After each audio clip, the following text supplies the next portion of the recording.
Hello students, this is class 9 physics and we are discussing chapter force and laws of motion. Guys, earlier we have studied about Newton's first law of motion, law of inertia and momentum. Today we are going to study about the Newton's second law of motion, and guys, it is based on the change in momentum.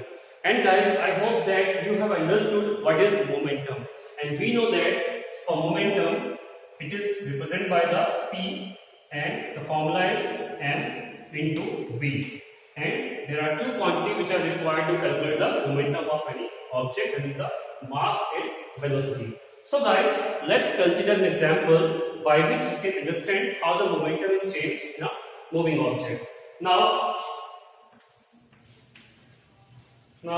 this is an object of mass 5 kg, and if you apply a force on this object, some force, now it's get a velocity of 10 meter per second. So now we are calculating the momentum for this object, that is the P1, in this case P1. It is the formula is M into V. So here velocity is V1 and mass is this. So mass into V1. So mass is 5 kg, velocity is 10 meter per second. So now we get the momentum 50 kilogram meter per second. Okay guys, now in second case, now we will apply another force on this object. So the same object moving with some velocity. Now we apply a more force on the object. It is the second force, F2. Now in this situation, it get a velocity of 15 meter per second. Okay guys, now we calculating the momentum in this case. It is P2. It is mass into velocity. Velocity is now V2. So mass is 5 kg. Velocity is 15 meter per second. We got the momentum 75 kilogram meter per second. Okay guys, you can see that in first case when you applied some force, its momentum is 50. In second case, when you applied more force, it get a more momentum, that is 75. So now this is the change in momentum by applying the force. So guys, we can say that to change in momentum, we need to apply the force. And if you apply more force, then we can get a more change in momentum. So guys, we can conclude that the change in momentum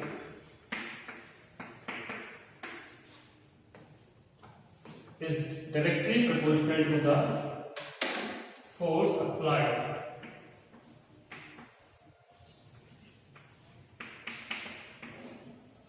Okay, so the change in momentum will take place in some time interval. So we can write this change in momentum upon time. So it can be written as the force applied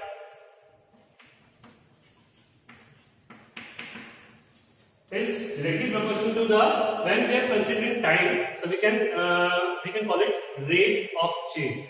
So rate of change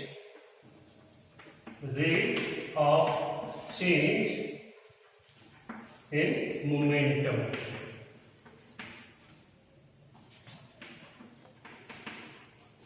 So guys, Newton's second law of motion gives the relation between the momentum and force.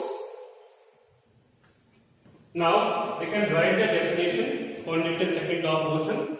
So according to Newton's second law of motion, the rate of change in momentum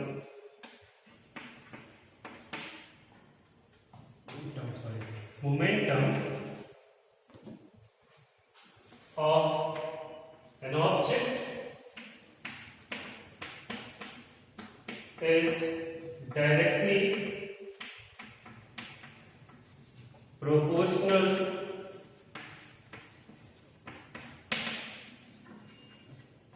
to the applied force. Applied force and take place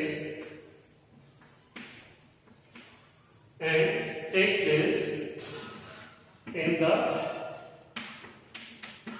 direction of force applied.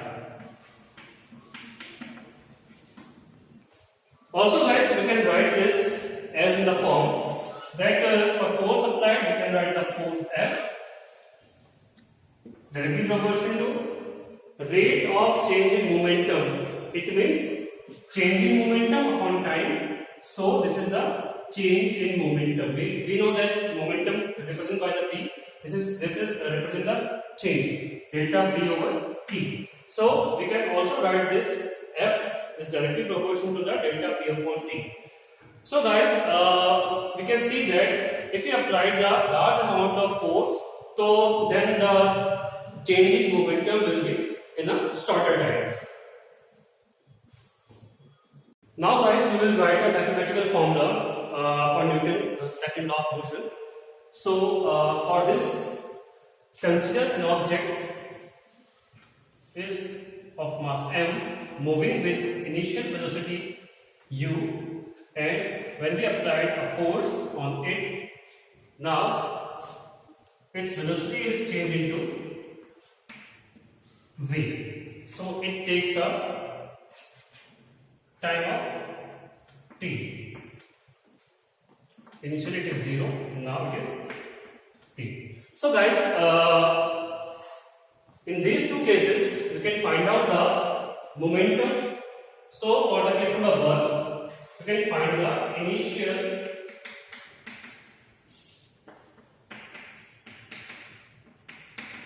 initial momentum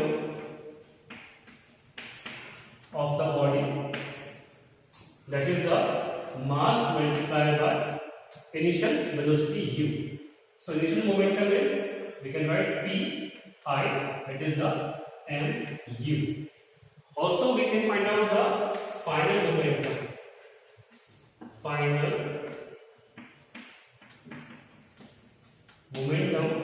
That is the mass multiplied by final velocity v. So it is, we can write for final momentum, we can write the Pf is equal to mv. So now guys, the momentum is changing from pi to pf. So we can find out the change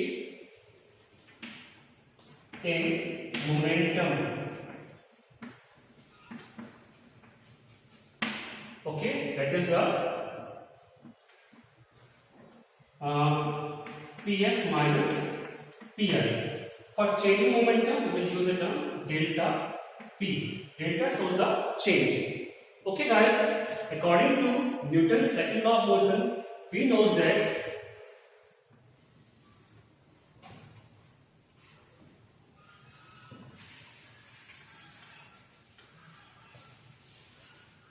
force applied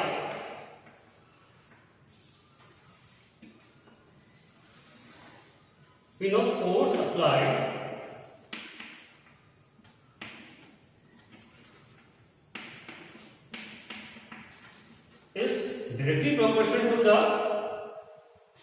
the rate of change in momentum.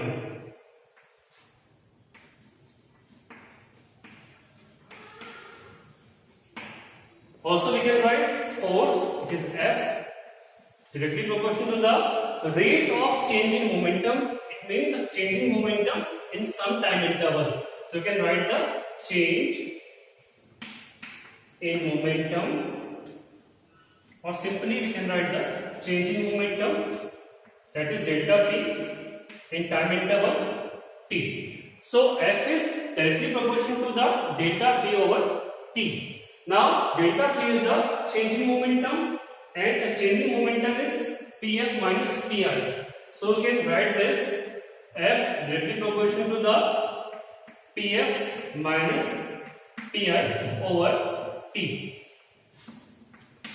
Okay, now guys, the value of Pf, we can write that mv.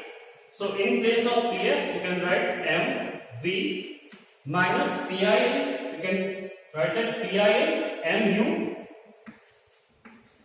over T.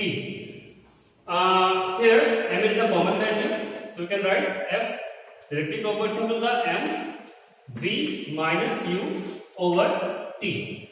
And guys, remember in chapter number first, there was a quantity that is acceleration, and we know that the v minus u is the change in velocity over time. This is the acceleration of the object. So we can write this as F proportional to the m. In place of v minus u over t, we can write the E. So this is the force is directly proportional to the m into A. Now, if we remove this proportional sign and write it is equal to, so for this we have to write down a constant of proportionality, that is the K. So F is equal to, in place of proportional sign, we can write constant of proportionality K and m into A. To find out the value of K, so if m is equal to 1 kg, or you can say 1 unit, and A is equal to also 1 unit, so we can find out the then, and also the force is also 1 unit. In this case, we can find out the value of K, which is 1 is equal to K multiplied by 1 into 1. So in this case, we can got the value of K is 1. Place this value in the oscillation. So F is equal to mt. So this is the mathematical formula of the force, and by which we can find out the amount of force which applied to an object. So guys, Newton's second law gives us the formula of force by which we can quantify the force. Now guys, we can also explain the force by this formula.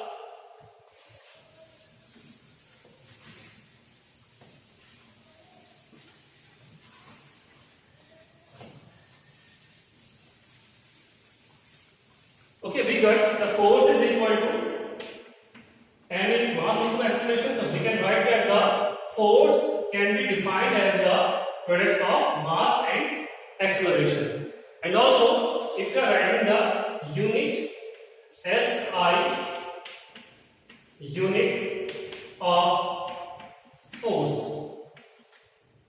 this is the mathematical formula of force. Now we are writing the SI unit of force. So now take the SI unit of mass, that is the kilogram, SI unit of acceleration, which is the meter per second square. So SI unit of force is the kilogram meter per second square, and also we can write this as Newton. So this also can be written as the Newton. So Newton is equal to the kilogram into mass over acceleration square. Now, if we are defining the force, how much force is applying on the object, if you are taking this as a Newton, so guys, now you can define Newton. So 1, we are defining the Newton. So 1 Newton force is the 1 Newton is the amount of force. 1 Newton is the amount of force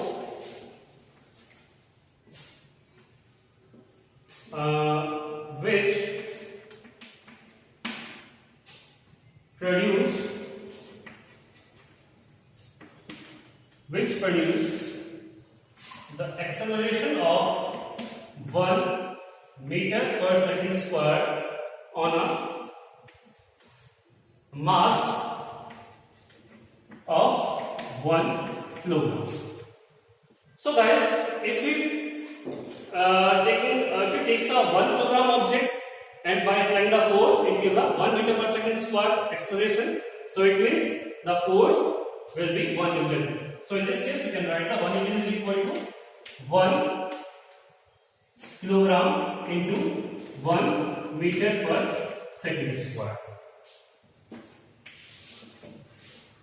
So this is the by this we can find out the value of the force. Okay, now guys, what will if the mass is 10 kg and the acceleration produced by the force is 10 meter per second square, so what will be the value of the force? We can find out that force is 10 into 10, it is 100 Newton.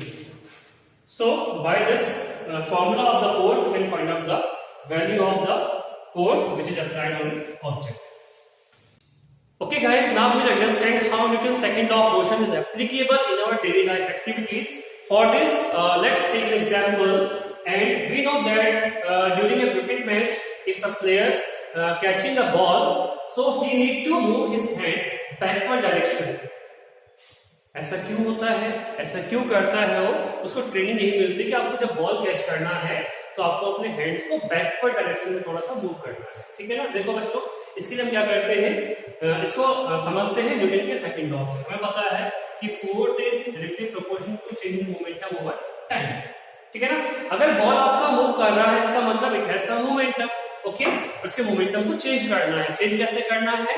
Because the player has to stop the ball, so he has to change the momentum from some value to 0. So अब देखो यहाँ पे कितने time में 0 हो रहा है। Force और टाइम का रिलेशन कैसा है आपका? अगर चेंज हम कर रहे हैं, कोई चेंज कर रहे हैं, वो कितने टाइम में चेंज कर रहे हैं, ठीक है ना, कितने टाइम इंटरवल में चेंज कर रहे हैं यहाँ पे। देखो तो फर्स्ट केस अगर बोलता हूँ यहाँ पे इसका मोमेंटम है, कुछ मोमेंटम है इसका, वो फॉर एग्जाम्पल 100 मान लेता हूँ यहाँ पे, तो 100 से अगर फर्स्ट केस में क्या करना है मुझे यहाँ पे इसको स्टॉप करना है ये, ओके। मैंने क्या किया है तो केस फर्स्ट में I do not move my hand backward. इस केस में क्या होगा, इसका मोमेंटम सडनली 0 हो गया है, एक शॉर्ट टाइम इंटरवल में 0 हो गया है। तो टाइम इंटरवल बहुत शॉर्ट है। अगर मैं बोलता हूं मैं 100 से इसका मोमेंटम 0 कर दिया है, मोमेंटम को 0 करना है, और ये बहुत ही शॉर्ट इंटरवल में हुआ है, यानी कि इसमें 1 सेकंड का टाइम लगा है, ओके। जब बॉल को टच किया उसके बाद जो इसका मोमेंटम 0 हुआ उसमें 1 सेकंड लगा है, तो शॉर्ट टाइम है, तो यानी कि टाइम स्मॉल है, तो फोर्स बहुत ही लार्ज अप्लाई होगा यहाँ पे, ओके। तो यानी कि प्लेयर के जो हैंड है उसको बहुत ही लार्ज अमाउंट में जो फोर्स है वो फील होगा यहाँ पे। और इस केस में क्या होगा, जब फोर्स बहुत ज्यादा है तो उसका जो हैंड है उसमें इंजरी पॉसिबल है, it is possible that player get injured, okay. अब देखो यहाँ पे अगर मैं बोलूं यहाँ पे कि सेकंड केस में क्या किया उसने, यहाँ पे इस टाइम को बढ़ा दिया है। जैसे ही बॉल ने टच किया है, ओके, तो उसके हैंड को क्या किया, बैकवर्ड डायरेक्शन में मूव किया, just like this, okay, this.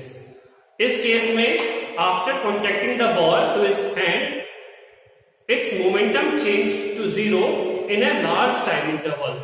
ज्यादा टाइम लगता है इसको 0 आने में, ठीक है ना।